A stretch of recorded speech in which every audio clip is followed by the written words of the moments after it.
dessa vez para nós tratarmos da qualidade e a seletividade dos projetos de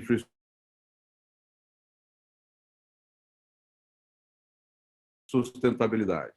Para isso, hoje, nós temos um convidado muito especial, o senhor Luiz Gabriel Azevedo, que é engenheiro civil e PhD em recursos hídricos, que é chefe da divisão de meio ambiente, social e governança do BID Invest, a área de investimento do Banco Interamericano de Desenvolvimento, que nós temos o prazer de receber, o prazer de rever, um contato que o IBRIC fez em Washington, no seu gabinete, ainda em dezembro do ano passado. Esse é o segundo passo na tentativa, no esforço mútuo dessa aproximação em benefício da autorregulação, da integridade no setor de infraestrutura do nosso país. Muito bem-vindo. Eu vou passar a palavra ao Dr. Sérgio Leão, nosso diretor de integridade do Instituto, do IBRIC. Sérgio, boa tarde. Boa tarde, general. Muito obrigado. Obrigado a todos e todas. Uma boa tarde, sejam bem-vindos. É um prazer aqui estar começando essa segunda série de webinários pelo IBRIC. General, me permita só uma correção. Claro que todos somos parceiros no IBRIC, mas na minha área de sustentabilidade é o que nós vamos falar isso. Então, como diretor de sustentabilidade, me cabe aqui recepcionar Gabriel Azevedo e dar as boas-vindas a ele. Gabriel é nosso colega de muitos anos. Desde 2016, ele lidera a área de ambiental, social e de governança no BID Invest, que é o braço do BID dedicado ao financiamento do setor privado. Mas Gabriel tem uma longa história profissional, exitosa, tanto em multilateral, muitos anos no Banco Mundial, em organizações da sociedade civil, empresas, e, de novo, retornando agora ao BID Invest, nesse novo desafio. Então, tem uma experiência diversificada, rica, e muito conhecimento. Então, para nós é uma honra contar com ele aqui hoje, aproveitando tanto a experiência dele nesses 3 anos do BID Invest, como também a mais recente, ao encararmos todo esse desafio da pandemia, e que o BID Invest também tem ações nesse sentido. A nossa ideia aqui hoje é que Gabriel faça uma apresentação, algumas palavras de introdução, tem alguns fatos para discorrer. Eu tenho algumas questões que eu gostaria de endereçar para aí começar o nosso diálogo. Teremos uma terceira parte aberta também a perguntas dos participantes. Nós temos 2 grupos participando na plataforma Zoom e pelo YouTube, e a nossa previsão é de que nós levaremos aí em torno de 45 minutos, aí dentro de um prazo médio para esses webinários mais comuns recentemente. Então, dando início, eu passo a palavra a Gabriel, agradeço a presença de todos e vamos seguir aí até breve. Eu vou colocar o meu microfone no mudo e peço aos demais também que os coloquem para que a gente tenha uma boa qualidade de som do Gabriel. Obrigado, Gabriel, por favor. Boa tarde, Sérgio, obrigado. Obrigado, general. Obrigado, IBRIC, pelo convite. Eu, como lhes disse, quando falamos sobre esse webinar e quando recebi a visita aqui do general no ano passado, queria enfatizar os votos de sucesso ao IBRIC. Eu acho que é uma iniciativa pioneira e muito importante no nosso país, e fico feliz em ver que essa partida do IBRIC já acontece com força, com atividades, com a participação de um conselho com diversas pessoas de elevada experiência, reputação. Então, acho muito importante essa oportunidade de estar aqui e de forjarmos aí mais um degrau num trabalho conjunto, porque todos atuamos na mesma direção, na direção de mercados sólidos, pujantes, com impacto e desenvolvimento, e com transparência e credibilidade, não é? Bom, Sérgio, eu, como você disse, tenho uma breve apresentação apenas para ilustrar alguns eventos recentes que tocam diretamente no tema do nosso webinar sobre a seleção de projetos. E aí eu queria fazer primeiro uma consideração de que o que eu vejo claramente, né, que temos atravessado, já estávamos atravessando um período de transição, não é? No qual as decisões sobre investimentos migraram de um padrão no qual se buscava apenas retornos financeiros e se tinha uma clara separação entre o investimento e investidores e os projetos, ou seja, o que seria alavancado pelos projetos, para uma fase onde os investidores e os investimentos querem sim continuar a oferir bons resultados, continuar a crescer, mas também demandam, né, que com seus investimentos venham alavancar soluções. Ou seja, um pêndulo assim numa direção bastante diferente, onde investidores querem sim ser parte da solução. E para ser parte da solução, no processo de desenvolvimento, de alavancar melhoria para as vidas, para as economias dos nossos países, para a vida das pessoas, buscam efetivamente atuar na eleição, na seleção dos projetos que, segundo os seus padrões, viriam ao encontro disso, viriam a oferecer melhores oportunidades de atender alguma demanda, algum problema social específico.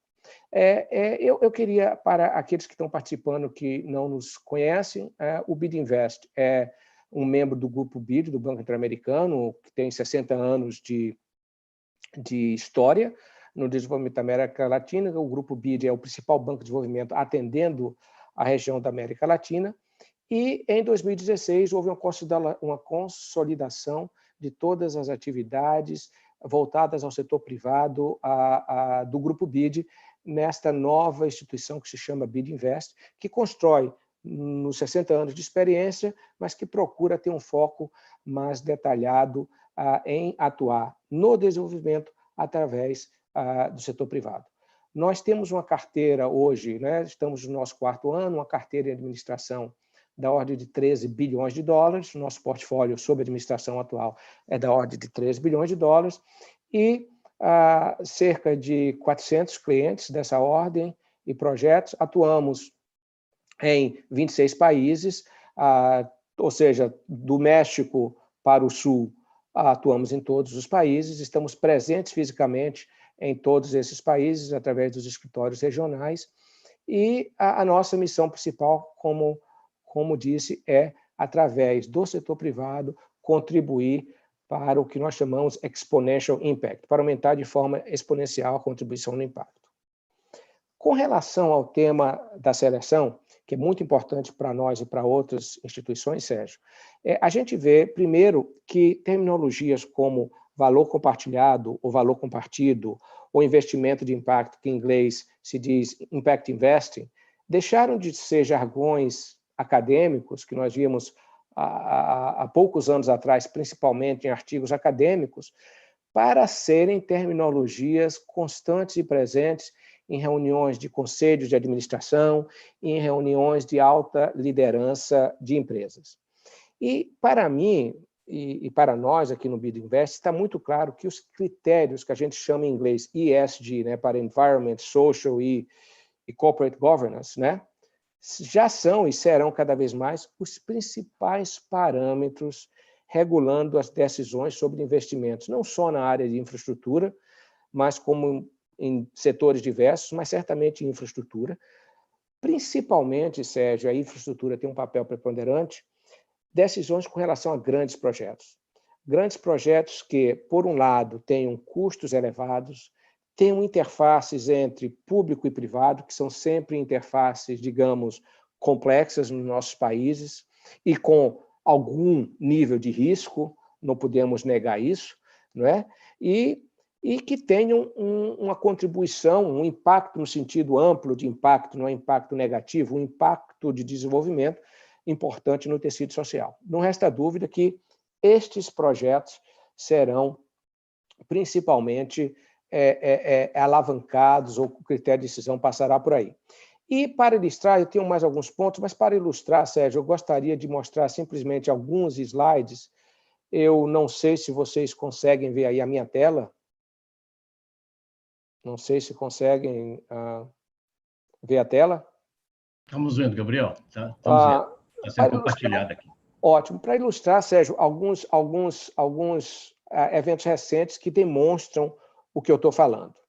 Primeiro, com relação ao Bid Invest. Essa tela aí eu tiro da nossa página pública. Qualquer pessoa que entre na nossa página vai ver isso. Eu coloco o link aí. E o que é que eu posso dizer sobre isso, Sérgio? Este ano, com a situação da pandemia, obviamente houve uma pressão econômica muito forte, está havendo, e houve uma busca acentuada, um crescimento da demanda junto aos bancos multilaterais. Não só o BID Invest, o BID, o Banco Mundial, o IFC, a CAF e todos os outros. Não é? E, no nosso caso, nós conseguimos que o nosso conselho aprovasse, nós tínhamos um limite ou uma meta esse ano de chegar a 5 bilhões de dólares em operações para 2020, e houve aí, recentemente, uma aprovação de um aumento expressivo nisso, um aumento de 5 para 7 bilhões de dólares, justamente para nós tentarmos atender um pouco às demandas regionais derivadas da crise. Mas você vê que o texto que está aí sob parênteses, eu tive que copiar em inglês, é o trecho no qual o BID Invest diz nesse artigo como selecionará. E fica claro aqui que a priorização para a alocação desses 2 bilhões adicionais dos nossos recursos será os critérios de ambiental, social, né, de sustentabilidade financeira, de governança e a contribuição dos nossos projetos para os indicadores, o Sustainable Development Goals da UN. Ou seja, nós, do nosso ponto de vista, estamos alinhados com outros multilaterais que selecionaremos projetos através desses critérios. Mas eu queria dar algumas outras informações. E todos os slides que eu estou colocando aqui, Sérgio, são eventos que foram noticiados do final de janeiro para cá, ou seja, são absolutamente recentes dos últimos 4 meses. Né? Primeiro, um anúncio em janeiro pela BlackRock sobre os seus estándares para investimento. A BlackRock, como vocês sabem, é o maior fundo de investimento do mundo. Né? E aí eles citam 3 áreas específicas. Portfólios sustentáveis, resilientes e transparentes, aumentar o acesso a Sustainable Invest, investimento sustentável, e projetos que contribuam para o maior engajamento, maior transparência e maior governança, né? Stewardship. E isso foi colocado pelo Larry Fink, o CEO da BlackRock, numa carta recente que ele enviou aos CEOs de empresas. Um outro fato muito relevante que vale a pena mostrar aos senhores e senhoras é o anúncio, em 21 de janeiro deste ano, do JP Morgan, que criou seu próprio banco de desenvolvimento, ou seja, um banco de desenvolvimento privado, com finalidade, obviamente, de alcançar resultados, mas que direcionará os seus investimentos a projetos que tenham sustentabilidade, que tenham boa governança, que busquem ter um impacto positivo. E, finalmente, eu queria mostrar 2 indicadores, resultados de um trabalho da New York Life Investments da semana passada, Sérgio, onde primeiro, nesse slide, se analisou durante o primeiro trimestre de 2020 o que passou com os mercados financeiros. E aqui fica patente que o que eles mostram é que as empresas líderes, todos perderam, não é? Esse ano, com o advento da crise. Mas mostra que o diferencial, por exemplo, no SP 500, das 500 maiores empresas da Bolsa Americana, entre os líderes em ESG, né, que perderam 10,8%, e aqueles que não estão num patamar mais sofisticado de performance ESG, que perderam 22%, ou seja, uma diferença de 11% em perda. E assim também, em outro indicador, o MSCI também mostra também um diferencial acentuado. O que é que esse gráfico mostra? Que as empresas que já tinham um lastro em ESG, centrado em políticas claras, boa governança, normas e padrões de atuação, conseguiram ter uma atuação muito melhor. E, nesse caso, perdas muito menores. E o outro gráfico, o último que eu queria mostrar, e aí tecer algumas considerações finais para a nossa reflexão e perguntas, o mesmo grupo fez uma análise do que passou com o fluxo de capital em fundos de investimento. Então, ele mostra aqui do lado esquerdo, no círculo vermelho, que, de forma geral, no mundo, houve uma evasão de recursos de fundos em geral, com a saída de cerca de 385 bilhões de dólares apenas no primeiro trimestre de 2020, ou seja, uma evasão de recursos que saíram de fundos de investimento, mas que, por outro lado, no mesmo período, fundos globais que dedicam seus investimentos a projetos sustentáveis de ESG, como eles dizem, tiveram um aumento de investimento da ordem de 46 bilhões de dólares, ou seja, mostra um outro indicador que os mercados estão cada vez mais apontando a sua seleção na direção de projetos que sejam sustentáveis. Bom, eu queria voltar e tecer algumas considerações finais e rapidamente, apenas para complementar isso que a gente estava falando. Primeiro, Sérgio, para acrescentar que os impactos de reputacionais derivados de escândalos, sejam eles de corrupção ou de falhas na condução de ações em sustentabilidade que afetem o meio ambiente ou as comunidades, são cada vez mais fortes e de longo prazo, né? Eu acho que há várias lições derivadas disso nos últimos anos no Brasil. Eu poderia citar 3, os acidentes relacionados a atividades de empresas como Mariana, com a Samarco, em Minas Gerais, aí no seu estado, Brumadinho com a Vale, e uma situação em Maceió com a Braskem, com 3 grandes empresas. E aí mostram que, uma vez que ocorre um evento dessa natureza, a sequência de desdobramentos e responsabilização sai do controle. Aí as empresas não podem mais atuar na forma da prevenção, da gestão, mas passam a atuar simplesmente numa gestão de crise sem controle do desdobramento que isso pode acontecer, né?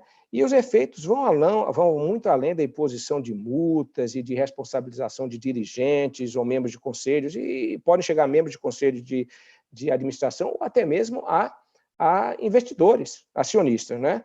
Então, eu acho que esses exemplos nos mostram que investir em um bom programa de ESG, investir na governança das nossas empresas é um enorme mitigador de risco e se constitui em um investimento bastante atrativo para as empresas, não é? Como disse, as empresas que são lastreadas em boa governança, em políticas claras, na transparência, padrões de atuação, certamente têm sido melhor sucedidas e devem emergir mais fortes de crises, não é? Tocando especificamente alguns pontos relativos à compliance ou integridade, como dizemos em português, apenas para deixar aqui alguns indicadores para as perguntas de reflexão. Vários trabalhos interessantes que nós temos tido acesso, mas um deles mostra, Sérgio, que, numa pesquisa recentemente elaborada, que em cada 3 cidadãos latino-americanos dos países da América Latina, pelo menos um reconhece ter pago pelo menos um suborno alguma vez em suas vidas, seja para obter um benefício ou para ter acesso a um serviço público, ou seja, 33% da população mostrada. O FMI, por seu lado, né, fez um estudo também recente e mostra que o custo anual da corrupção no planeta é de cerca de 2% do PIB global. Quer dizer, nós estamos falando em números hoje, por exemplo, com a pandemia gigantes, e não creio que chegam a 2% do PIB global aos investimentos do país. E isso se perde, por exemplo, segundo o FMI, anualmente, relativo à corrupção. E a OCDE também tem um estudo semelhante que mostra que aspectos de corrupção reduzem 5% o fluxo de investimento e aumentam em 10% o custo de fazer negócio. Eu acho que são indicadores alarmantes que nós temos que levar em conta, né? Quando cuidamos também, Sérgio, quando eu falo, né, sem ser um especialista, temos aí especialistas de conformidade, eu não sou, mas quando falamos de problemas de conformidade, né, eu digo sempre, tem colegas minhas, a pessoa que lidera o nosso grupo de governo corporativo está aqui, eu digo sempre que quando atuamos apenas em conformidade, estamos atacando principalmente, não somente os sintomas de uma enfermidade. Por outro lado, quando investimos na governança corporativa, né, nos aspectos estratégicos de liderança e governança das empresas, estamos atuando principalmente sobre as causas dessa enfermidade. E aí eu complementaria dizer que temos um jargão e uma observação comum e sustentada por estudos que mostra o seguinte, Sérgio, que empresas bem governadas são empresas geralmente que têm uma boa atuação em sustentabilidade de forma geral. Empresas com boa governança são empresas que têm uma atuação destacada na área de integridade, na área de ética empresarial, na área ambiental e também na área de seu impacto social. Ou seja, é um ponto comum a todos. E, finalmente, Sérgio, para completar, eu queria fazer 2 considerações rápidas sobre o futuro. Nós estamos passando por uma fase sem precedentes na nossa história, não é? Na história recente da humanidade, né?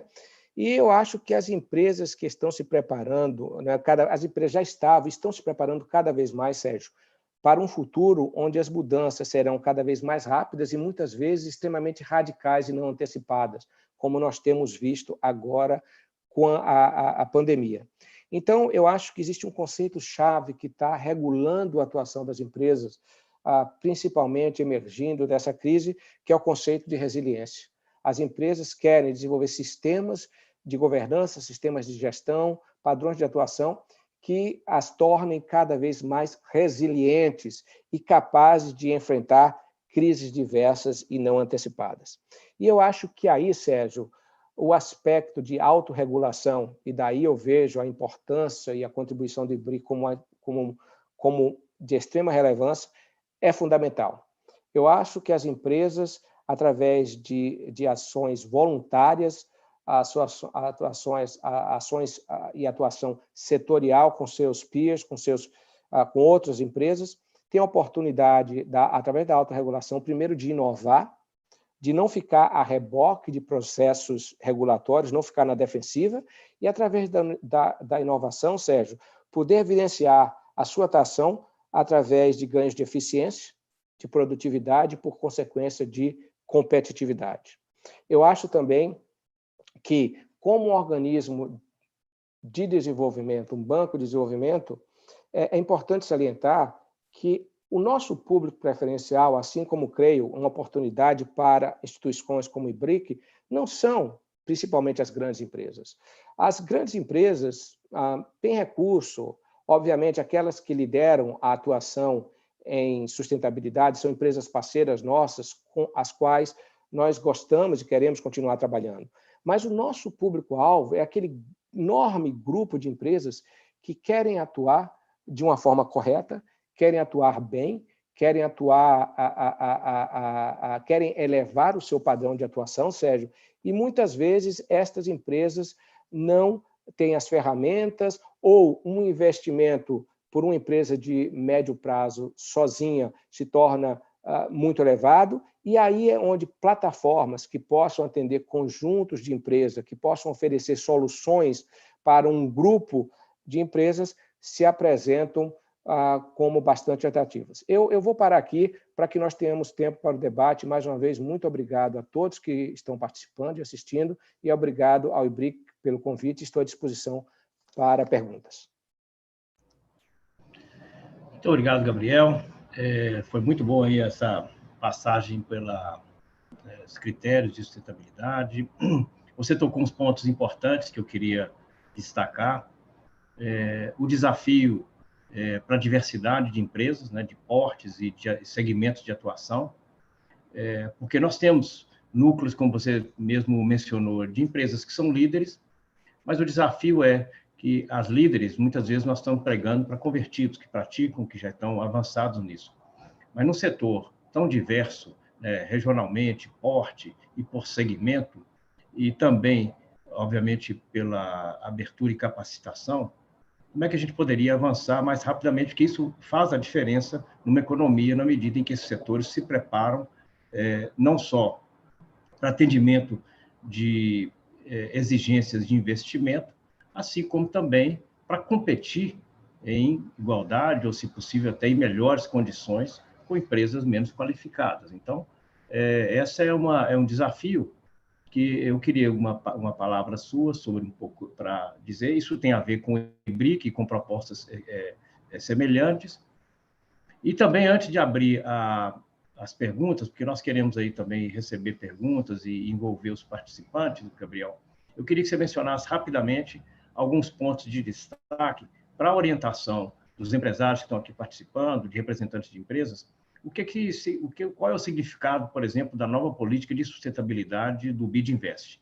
De que maneira as empresas, o que destaca ali que as empresas precisariam saber de pronto aí para se prepararem? Porque se está no BID Invest, está em outros bancos, ou seja, o que essa nova política recentemente aprovada aí, que foi objeto aí até de discussão pública, se você poderia comentar um pouco sobre esses dois pontos. Então, vamos partir daqui esses dois pontos e, na sequência, abrimos aqui para outras perguntas. Estou vendo aqui que nossa colega Patrícia Bozon já botou aqui também 2 perguntas e vamos seguir em frente. Obrigado, Sérgio. Eu acho perguntas excelentes. Sobre o primeiro ponto, eu acho que você fez colocações importantes. Eu quero deixar claro que nós atuamos com empresas grandes, empresas líderes, queremos continuar atuando, nós aprendemos muito com essas empresas, líderes do setor, que muitas vezes sabem mais sobre esses assuntos até do que os bancos de desenvolvimento, e geralmente é um caminho de mão dupla de aprendizado mútuo. Mas eu sou engenheiro, Sérgio sabe, eu não sei se todos sabem, e às vezes eu faço algumas colocações meio daquele engenheiro assim mais tradicional, e eu vou me arriscar a fazer uma, pode ser que meus colegas não gostem, mas eu digo sempre à minha equipe, quando eu falo de sustentabilidade, eu digo à minha equipe, olha, eu vejo o nosso mercado de clientes como uma pizza assim, com 100%. Eu vejo que tem 25% que são os convertidos, como o Sérgio colocou. São aqueles que já estão atuando, já estão fazendo, aquelas empresas que já são líderes, né? Com essas, nós temos que continuar de mãos dadas, mas mais pelo sentido de uma sinalização do seu papel de líder, e não para ajudá-las, né, em si mesmo. Aí nós temos aquele meio ali do gráfico, né, com 50%, e aí, Sérgio, eu acho que entram muito, talvez, algumas empresas menores, se bem que existem pequenas e médias empresas que são líderes de sustentabilidade e governança, eu não quero excluir isso, mas, de uma forma geral, aquelas empresas, talvez, de um menor porte, de múltiplos setores, que a gente conversa com os CEOs, com o CFO, com os gerentes, e a gente vê que as empresas querem caminhar na direção certa, querem fazer a coisa certa, têm a intenção certa, mas muitas vezes falta uma experiência, falta uma ferramenta, falta um apoio. Eu digo sempre à minha equipe, esse deve ser nosso público-alvo, aquele segmento empresarial que tem os valores, quer caminhar na direção certa e carece de algum apoio, seja financeiro, seja técnico, seja de colocá-los em sintonia com outras empresas. Então, e aí, eu digo sempre, tem aqueles 25%, falei dos convertidos, os 25% do outro lado, dos pecadores, que não há nada que individualmente possamos fazer, e eu acho que para eles o mercado, não é, atuará de uma forma geral, e o que a gente vê cada vez mais é que o mercado de uma forma ampla, né, a sociedade, os clientes, os acionistas, os governos, ou seja, o mercado atuará sobre aqueles que não quiserem agir, eu acredito que de uma forma cada vez mais dura e expediente. Bom, sobre a nossa política, eu agradeço. Nós aprovamos recentemente, no dia 10 de abril, uma nova política de sustentabilidade do BID Invest, trabalho que demorou mais de 1 ano, com várias consultas públicas, várias sugestões, e nós continuamos a adotar os padrões de desempenho, os performance standards do IFC como nossa base, mas posso lhe dizer algumas coisas adicionais que nós vimos na nossa política, Sérgio.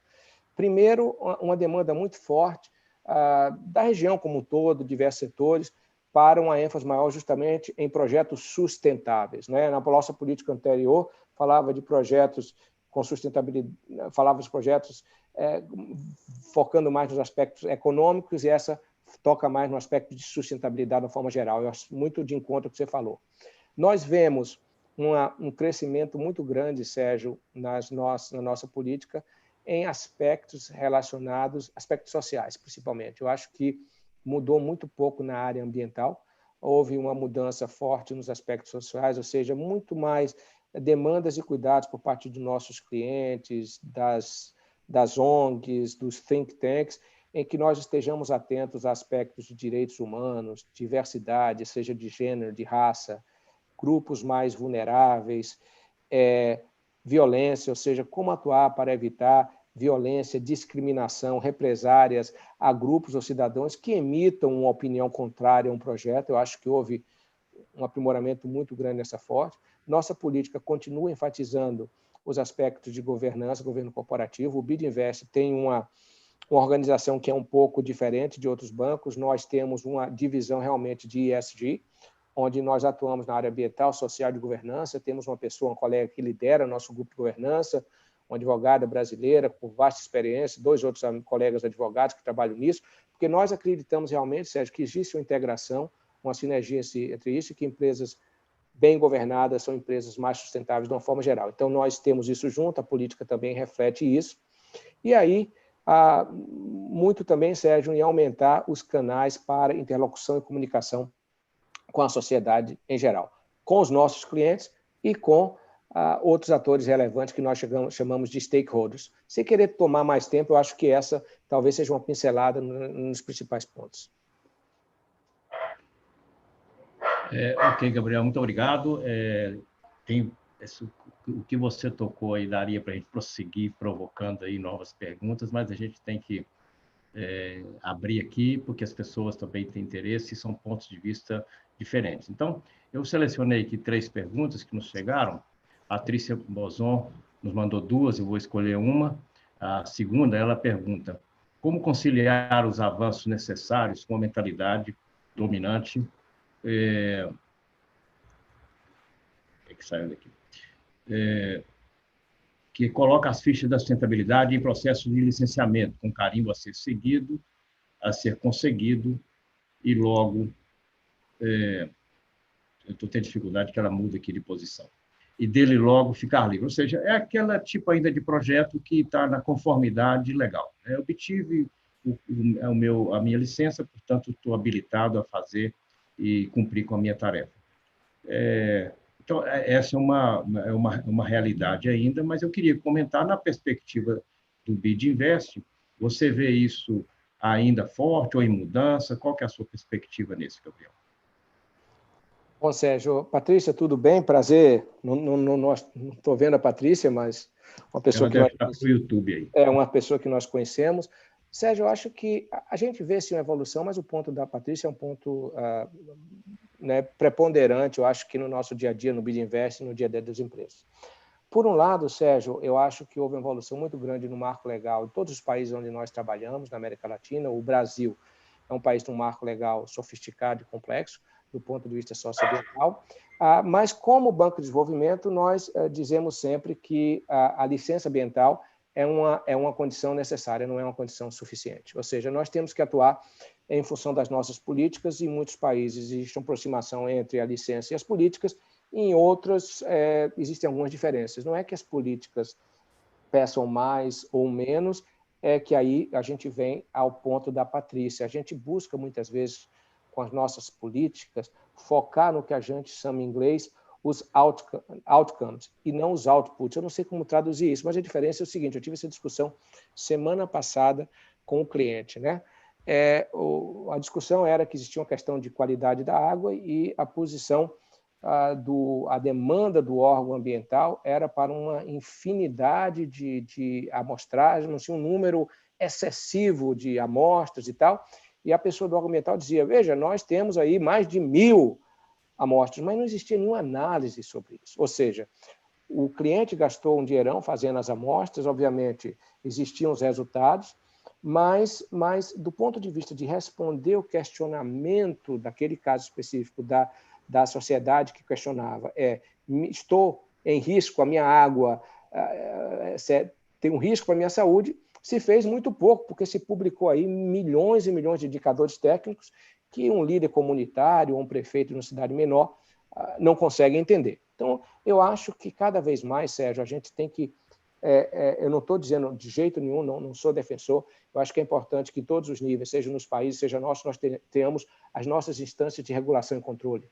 Então, nesse sentido, eu acho que o licenciamento ambiental é um processo válido, importante, que deve ser mantido, mas eu acho que deve passar por uma evolução, Sérgio, uma evolução no sentido de focar também um pouco mais nos resultados e não no processo.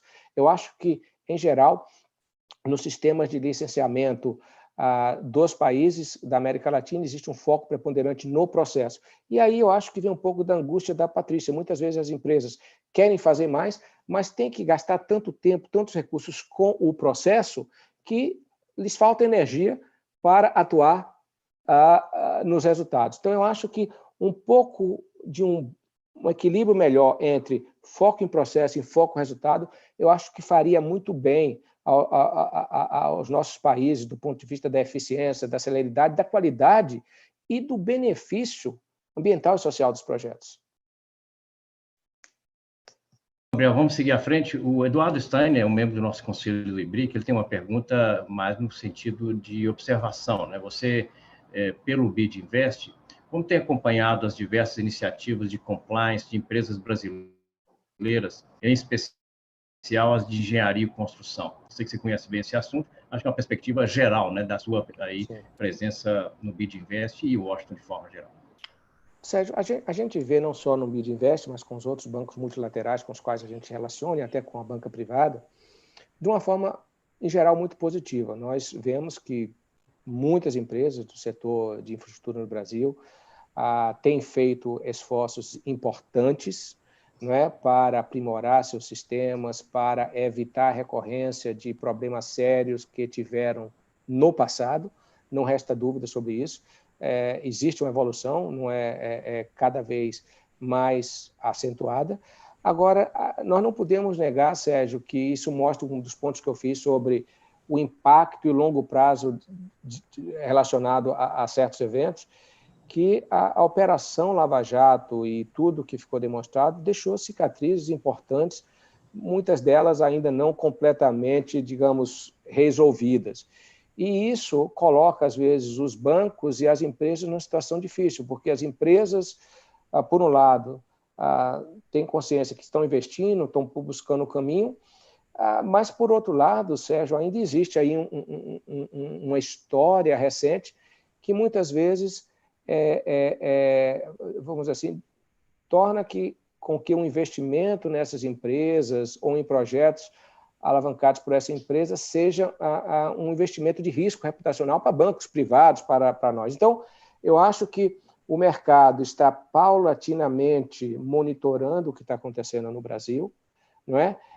Eu acho, outra vez, muito bom a atuação de institutos como o Ethos, como vocês, como o Instituto Brasileiro de Governo Corporativo e outras entidades que estão auxiliando as empresas nesse processo e, como parte, digamos assim, independente e desinteressada, dotam o processo de maior credibilidade. Eu acho que essa credibilidade é importante.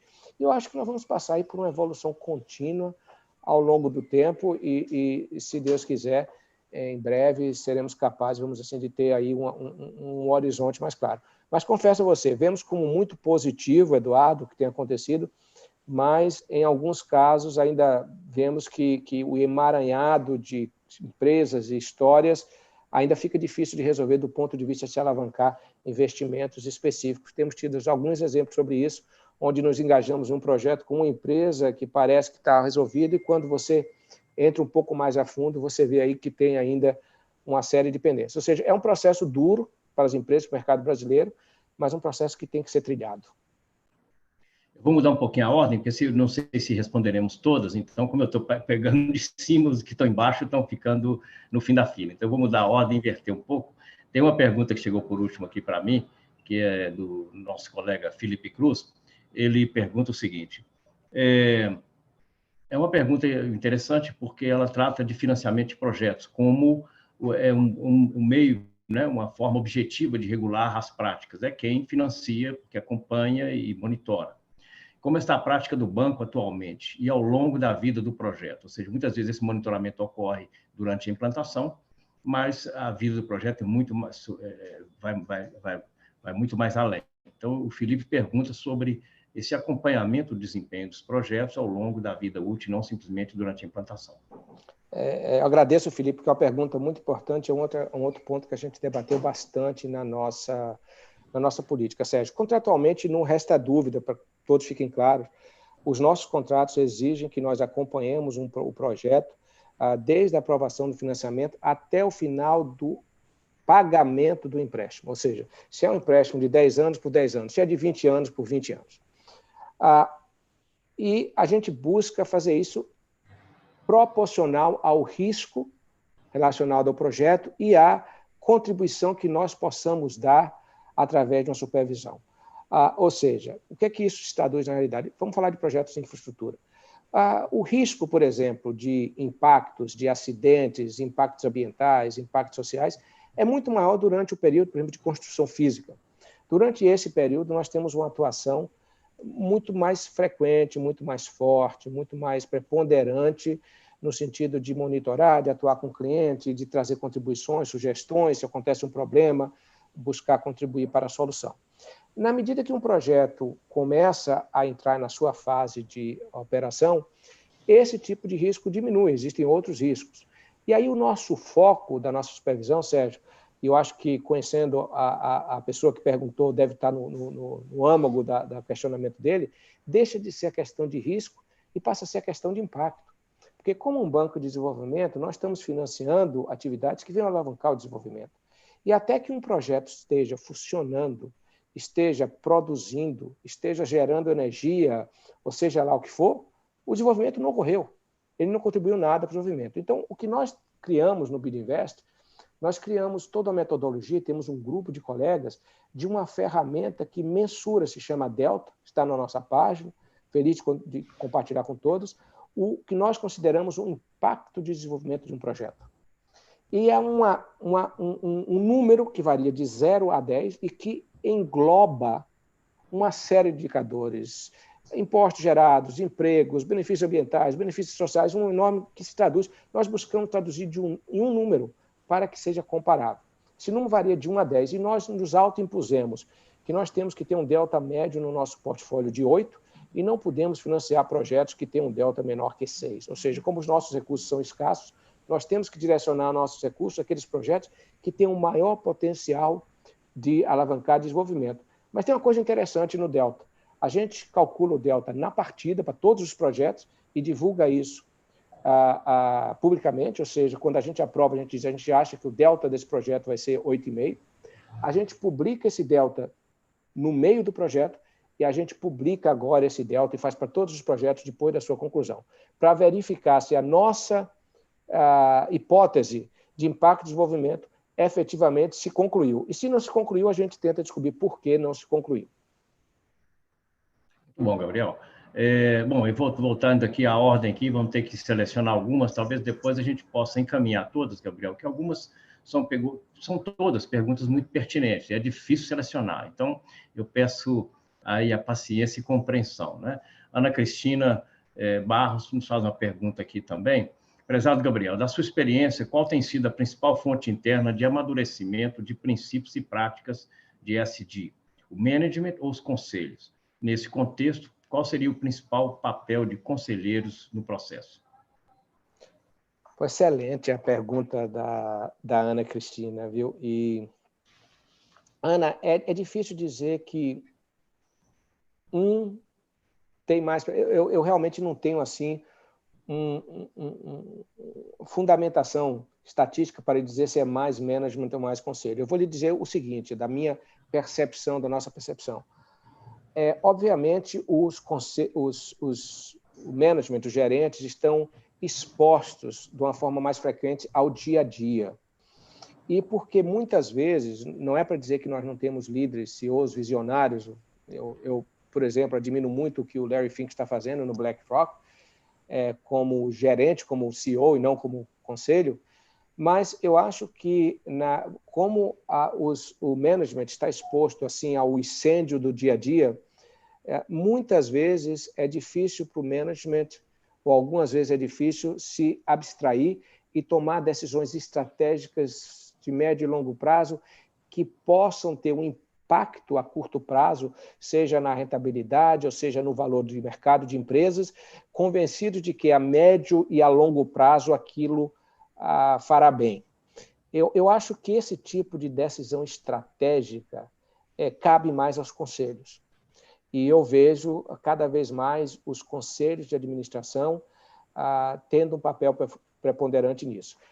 vale a pena dizer que eu não estou falando aqui de decisões estratégicas, e nós defendemos que conselho é conselho, management é management, ou seja, o conselho não deve querer assumir o papel de management, não é isso, mas eu estou falando que decisões estratégicas emanadas de tendências globais ou regionais ou de longo prazo, são decisões que necessariamente têm que passar pelo conselho. O que a gente fala sempre em governo corporativo é que o aspecto de tone from the top, né, como da alta liderança do conselho, é fundamental para transformação. Nós fizemos recentemente, Sérgio, algumas guias relacionadas a essa pandemia, e uma delas é uma guia interessante que nós fizemos justo sobre o governo corporativo e a pandemia do Covid-19, que foca muito o papel dos conselhos de administração. Talvez essa guia, feliz de compartilhar, está no nosso site com a Ana e com vocês, possa também oferecer à Ana aí mais insumos para nós continuarmos a conversa. Tá bem. Mudando um pouco de assunto também, o Celso Nick, né, nos pergunta o seguinte: como o BID vê o crescimento do mercado de financiamento de infraestrutura e com selo verde ou Green Bonds no Brasil? Como o IDB, né, o BID, vê esse processo? Olha, uma excelente pergunta. Eu perdi o nome, Sérgio, do participante. Celso, eu não sei pronunciar completamente, mas Nischlik. O Celso, eu sei quem é. O Celso, se é a pessoa que eu conheço, uma pessoa que atuou estrategicamente na área de energia do Brasil, não sei se é ele, acho que sim, mas agradeço a pergunta. E nós vemos de forma muito positiva o mercado de bonds temáticas, não só de green bonds, mas nós estamos fazendo social bonds, sustainable bonds, gender bonds, blue bonds. O IDB Invest, na verdade, está se posicionando nesse momento como um líder no mercado de bonds temáticas na América Latina. Agora, tendo dito isso, Sérgio, nós temos uma preocupação muito grande com a outra terminologia que tem se propagado no mundo, e nós temos visto vários exemplos, que em inglês se diz o bond washing. Ou seja, temos visto casos em diversos países, não tanto na América Latina, mas em outros, inclusive em países europeus, onde certos projetos foram, digamos, apresentados como projetos verdes ou projetos sustentáveis, e aí, quando aqueles projetos vão no mercado secundário daqueles papéis e são avaliados por terceiros, né, eles têm algum tipo de certificado antes, mas quando vão no mercado secundário e passam a circular, aparece que dúvidas, questionamentos, e muitas das vezes esses questionamentos são corretos e mostram que o projeto não era bem aquilo que se falou. Então, eu acho que é um mercado importante, mas nós todos, e nós estamos realmente fazendo um trabalho pesado dentro do BID Invest, com vários estudos, queremos ter muito cuidado para que as reputações nossas, como financiador e das empresas envolvidas, não estejam associadas a projetos que, vamos dizer assim, têm uma casca verde, mas um miolo não tão verde, ou um miolo, digamos assim, marrom. Então, eu acho que é uma alternativa muito boa para financiamento de projetos de infraestrutura. Como eu disse, o BID Invest está fazendo muito, e posso demandar, já temos várias operações de bonds temáticas. Agora, é um mercado que tem que ser navegado com cuidado e muita responsabilidade. Sérgio, eu não estou lhe ouvindo. Verdade. Estava no mudo aqui, desculpe. Nós temos tempo aqui para mais uma pergunta, Gabriel, e aqui vai um pouco quase na aleatoriedade, porque são todas boas, todas pessoas engajadas, experientes, difícil selecionar. Então, não há uma seleção aqui por nenhum critério, a não ser uma sorte. Paulo Saldanha, nosso colega também de muitos anos de trabalho, fez uma pergunta. Sérgio, a pandemia antecipará mudanças que já estavam em curso. Nesta visão, quais as tendências da sustentabilidade e governança nas empresas? Eu diria que Gabriel abordou isso, mas se você quisesse fechar, Gabriel, e aí nós concluímos também, porque já estamos aí fechando 1 hora, e eu pediria, talvez, ao Marcelo, que nos apoia, a gente resumiria essas perguntas e passaria a Gabriel, e poderíamos aí, pessoalmente, enviar. Há perguntas aqui muito boas, Gabriel, mas nós passamos... Sérgio, desde já, eu agradeço o Paulo, fico feliz que o Paulo esteja participando, um colega, uma pessoa que nós temos aí um enorme carinho e respeito por sua atuação profissional. Sérgio, eu acho, e tem vários artigos recentes que mostram que as questões de ESG, sustentabilidade, nunca foram tão relevantes e tão importantes. Eu acho que o gráfico que eu mostrei recente do estudo da New York Investment mostra isso. E eu acho que as empresas cada vez mais agora, depois dessa crise, a gente se preparando para o futuro, vão investir nisso. Não é só sustentabilidade. Eu acho que sustentabilidade é e os aspectos relacionados, por exemplo, à tecnologia e inovação também estão emergindo muito fortes dessa crise. A gente vê, Sérgio, empresas com as quais a gente atuamos, com as quais nós atuamos, empresas pequenas, por exemplo, às vezes até no setor de vendas, de consumo, que, por exemplo, não tinham sistemas de propaganda ou de vendas por internet. Não vai existir mais isso. Nós vamos ter que desenvolver plataforma na qual pequenas e médias empresas tenham acesso à sua cadeia de valor através de sistemas virtuais. Não existe dúvida sobre isso, e nós vemos já empresas atuando muito nisso. Da mesma forma, a sustentabilidade. E aí eu acho aquele aspecto de resiliência, da capacidade das empresas a reagirem a crises e a retornarem a uma atuação produtiva, a gestão de crises em geral, de direitos, não quero falar de direitos no aspecto legalístico, mas das relações de trabalho, as condições de trabalho, a gente está vendo muito, segurança, saúde no ambiente de trabalho, a gente está vendo muito.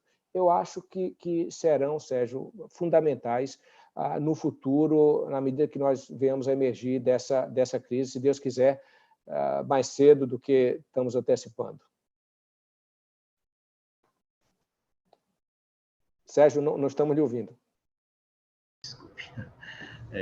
Bom, nós temos ainda perguntas que foram também enviadas, outras por Felipe Cruz, que já fez uma pergunta, Rosi Gomes, outras pessoas também. Eu vou encaminhar todas, que a gente poderia, então, responder individualmente também. Por favor, como eu feliz de responder. E para concluir, Gabriel, eu quero agradecê-lo, agradecer também aos que estiveram conosco hoje, acompanhando, tanto pelo canal do Zoom, pelo YouTube. Nós estamos à disposição no IBRIC também para encaminhar aquilo que for de interesse, conhecer e participar. E agradecer também ao BidInvest, que trouxe aí a figura de Gabriel para mostrar essa experiência daquilo que está acontecendo. Então, a instituição também, o nosso agradecimento. Eu passo a palavra, então, para o general Sérgio Etchegóia para fazer o fechamento e lhe agradeço, Gabriel, imensamente pela disponibilidade do seu tempo. Muito obrigado. Obrigado, Sérgio, a todos. Bom, muito obrigado a todos que estiveram conosco e nessa hora em que nós desfrutamos aí a experiência e o conhecimento do Dr. Luiz Gabriel, do BidInvest. Muito obrigado ao Luiz Gabriel por dedicar parte do seu tempo, do seu talento e conhecimento ao desenvolvimento da integridade, do compliance nas empresas, particularmente associadas ao IBRIC. Sérgio Leão, nosso diretor de sustentabilidade, muito obrigado pela dupla tão talentosa que conseguimos criar aqui hoje e animando o debate. A qualidade da exposição do Sérgio, do Luiz Gabriel, ficou clara na quantidade de perguntas, na qualidade das perguntas. Muito obrigado a todos. Brevemente estaremos reenviando convites para um novo webinar do IBRIC, tratando ainda sempre na área de integridade e de investimentos no setor de infraestrutura. Muito obrigado a todos, mais uma vez. Obrigado, Luiz Gabriel. Obrigado, general. Até a próxima.